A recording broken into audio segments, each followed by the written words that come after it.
What I found in my research is that there's a series of qualities that self-made millionaires have. If you have these qualities, your success is virtually guaranteed. And if you don't have these qualities, the qualities are learnable. Point number one is that all business or sales skills are learnable. All financial skills are learnable. If you can drive a car, you can learn any skill. If you can drive a car, you can learn the skill. Now, number two is you're probably only one skill away from doubling your income right now. You're probably only one skill away from setting yourself on the road to becoming a self-made millionaire. That turns out to be the case for almost everyone. And then I discovered that all people who are successful are excellent at what they do. You know the old question they asked Willie Sutton, the bank robber, why do you rob banks? He said, well, that's where the money is. Well, being in the top 10% is where the money is. So what you have to do is you have to pay any price and make any sacrifice to get into the top 10% in your field. So make this decision to get into the top 10%. And let me tell you what changed my life. Here I was struggling in my late 20s, and I learned this. It was a breakthrough thought. Is that everybody's in the top 10% started in the bottom 10%. Everybody who's doing well was once doing poorly. Everybody who is at the top of your field today was once not even in your field at all and didn't even know it existed. What that means is that if you're willing to pay the price and work hard and make the sacrifices, you can get into the top 10%. Now, how long does it take?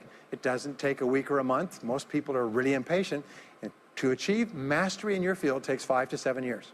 People say 5 to 7 years, geez, I'll be 5 to 7 years older before I start enjoying the big rewards. Well, how much older will you be in 5 to 7 years anyway? Now, here's an important point. Are you ready? The time is going to pass anyway. The time is going to pass. 5 to 7 years from now, 5 to 7 years will have passed. The only question is, are you going to be at the top of your field, or are you still going to be down there with the mediocre 80%? And the wonderful thing is this is nobody's better than you, and nobody's smarter than you.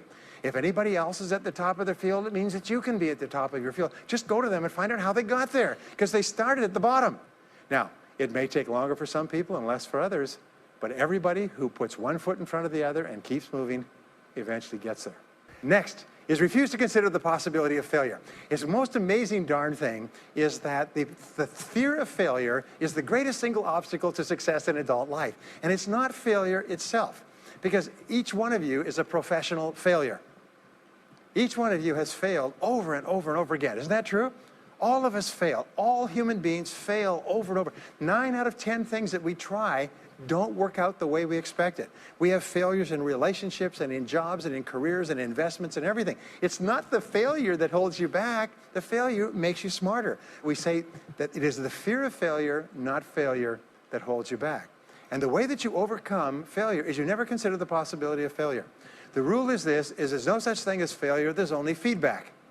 Is when you try something that doesn't work, you get feedback, not failure. And recognize that most things you try aren't going to work the first few times. So what you do is you say, oh, that's an interesting bit of feedback. And you pick yourself up and you move forward and you have more feedback and you move forward. To become a self-made millionaire, you're going to fail over and over again, year after year after year. But your brain has a cybernetic mechanism, which means that every time you try something, you get feedback, which makes you smarter. And when you try something else, you get feedback, which makes you smarter. And eventually, you reach the point where you're too smart and you stop making mistakes. You start to do more and more things right and fewer things wrong. But you can't get there unless you have experienced the failures. Henry Ford once said that failure is merely an opportunity to more intelligently begin again. Now, let me pass on one great rule to you, which has been discovered in interviewing self-made millionaires. Self-made millionaires look into every failure for something good. They say, there's got to be something good in this that I can benefit from, and surprise, surprise, they always find it.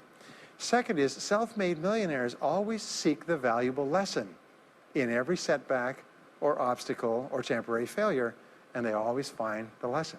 Now, what do failures do? Failures whine and cry and think about what they've lost and blame their problems on someone else. Successful people say, what can I learn from this that will make me smarter next time? And my promise to you, those who seek find, is that if you go looking for a valuable lesson in the biggest problem that you're facing today, you'll always find the lesson. Here's another possibility. Your biggest problem today could be the biggest gift that you have ever received, because it may contain within it the lesson that will make you successful. If you stop thinking about what happened and who's to blame, and you start looking for the gift within your problem, sometimes it can transform your life.